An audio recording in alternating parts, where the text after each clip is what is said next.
Times. My name is Steve Peck, and I'm the operations manager for the NLR service desk at the Global Research NOC. Real pleasure to be here today. Here's a picture of the NOC, the service desk, where we do our business, and we'll be going over there today for tours if you like. Probably a lot of people have already been through those tours. You can tag along for a second time if you like, or the reception area is going to be right by there, so you can enjoy a refreshment and ignore the tours if you like. First off, I'd like to say welcome to Marianne Chitwood. She's in the back corner over there. Marianne is our new senior manager over the service desk.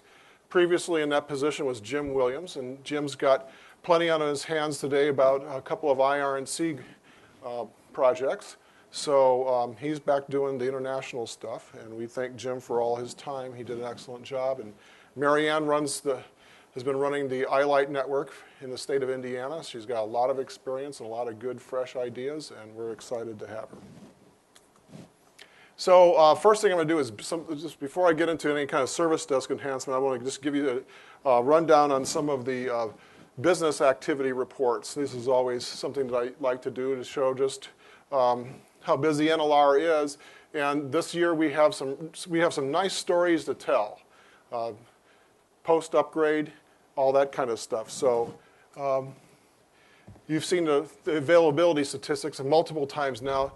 Here they are again. This is just, I went back and looked at the weekly reports for a 52-week aggregate total of around May 1st for 2010, 2009, and 2008. So you see we're approaching 4 nines, and back in 2008 we were at 99.78. So you can see some significant improvement there. And here's a bunch of statistics, which I don't expect you to just know what this all means. I've got a nice kudos here to Glenn. Actually, I talked to him talking about some of these statistics, and I thought there were some things that he might like to use in the future. And he gave me some good advice. He said, don't use the numbers to tell the story. Tell the story using the numbers. So that's, you're not going to remember a bunch of statistics, but you might remember the stories. So thank you, Glenn. So Grover, I apologize. I did throw in some bullet points at the last minute. He said he didn't want any bullet points. So, but this is telling the story. So we've seen a 30% increase in total NLR tickets from 2007, 2008. I've pretty much excluded 2008, 2009 because that was the upgrade year, and we had a lot of inflated totals relating to the upgrade, so it's not necessarily a really good benchmark. And I can even go back. 2007, 2008 was actually a pretty slow year. There really wasn't that much going on. And I think we were all getting a little nervous about that. As you can see, a considerable drop in the number of tickets. Tickets are not the greatest or the end-all, be-all metric to measure business by, but it's one that we got, and you can definitely tell, definitely can see some distinct patterns. So things were pretty inflated in certain areas in 2008, 2009, especially when you see the final ticket total there on that slide. And so we've got some interesting things here in 2009, 2010. So 30% increase in total tickets, a 55% increase from 2007, 2008. So, everybody's got what they call a trouble ticket system, Well, that usually means that tickets are trouble. That's not always true. There's good tickets, and then there's bad tickets. Good tickets measure good things like business activity, increase in business, interest in the network, and projects going on. And that's where I see the greatest increase for NLR in comparing these last couple of years. Provision modified DCOM tickets, so we have these different ticket types, have more than doubled since last year. So we're doing over more than twice the provisioning that we were doing last year. And since our slow year in 2007, 2008, they have almost quadrupled. So from our slow year to now, we're going gangbusters. And then we've seen a 25% increase in inquiry tickets for Bonnie and Janet and all the guys in the ESS, showing that they're considerably busy because people are more interested in what's going on in NLR. And then even some more bullet points, I apologize. 28% reduction in NLR unscheduled outages from the previous year. So that kind of matches with the better availability stats.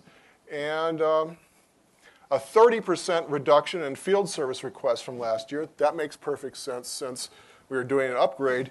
But there's a 46% increase in field service requests. But I see this, since that year, you've quadrupled the number of provisioning. Provisioning requires field service requests. So I think that points to that right there. So that's my little spiel on our business activity. I think it tells some interesting and exciting story here for NLR as we move forward. So now I'm going to talk about service desk enhancements. I can probably go through this pretty quickly. Luke covered some of this stuff in his presentation, so I'm not going to spend too much time. I probably should have hooked up with him beforehand so we weren't covering some of the same things. But in the last year, we have unleashed NLR's secret weapon. And I emphasize secret because not everybody knows who or what this is. And that is right there. That's Ty Bell, who's sitting right over there with the service desk. We changed our model at the service desk where we designated specialized support technicians for each of the networks that we support.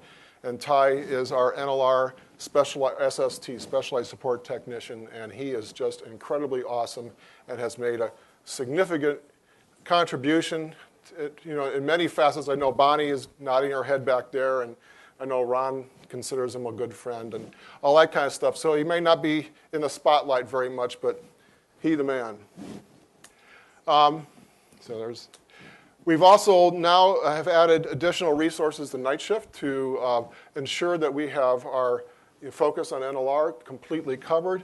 His name is Robert Combs, but we've also done some tinkering with the schedule with Jeremy Oakes. He's dedicated to as well. So we have not just 5-night-a-week coverage with a person exclusively focused on NLR, but 7 nights a week. And this person does works with a lot of maintenances, works in any outages that may come along there, but is also open for projects and things like that. So wherever we've got an additional, and Ron and Bonnie, whoever, we've got an additional resource for, especially at a time when we might be able to really put some time into doing some projects. So another enhancement is we now have a service desk office in Bloomington, Indiana. And this is a great thing for us because it provides redundancy in terms of disaster recovery and business continuity, but it also, as we continue to grow, it provides us with a way of helping scale our operation anymore. And so it's taken off real fast, and here's a picture of it. Actually, that's a picture of a level 3 NOC. I just thought I'd throw that in. Here's a picture, if you can see that very well. It's not the largest space in the world, but it's really nice, and it has 6 to 8 seats, so we can be there for a while. I think we're going to be moving to a new building here soon, but that's going to hold us over down there. But this is a key point for us and also for NLR during the disaster recovery. We've done some exercises here. We had people from the service desk, just do what they would normally do and get in the car and drive to Bloomington as if, the Indianapolis office was totally unavailable. So we're really glad to have that. So Luke showed the public alert mon. You can actually follow along and see what alarms are actually happening on the network at any given time. That's on our public web pages, as he said, and there's the link right there. And we're working on new versions of the NLR notification and reporting tools. There's an example of what the notifications we say. We know for the past that notifications has not always been our strongest suit, at least especially how they've been distributed.